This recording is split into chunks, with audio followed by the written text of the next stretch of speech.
But what do we know about the bison? They turn right into the storm and they march right through it.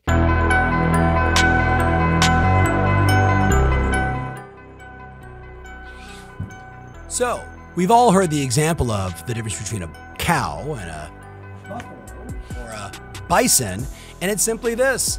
Every animal senses the storm, knows exactly what's going on, and for some reason the poor little cow literally turns away from the storm and starts walking slowly and gets pummeled by it for a long, long time.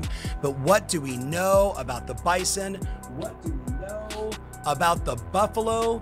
They turn right into the storm and they march right through it.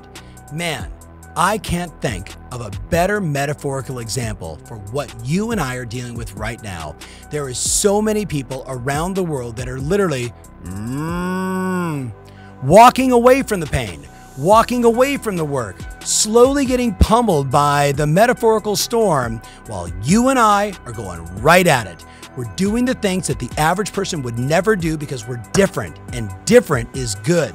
Just like this guy versus the cow, we go right at it every single day. Got it? See you there.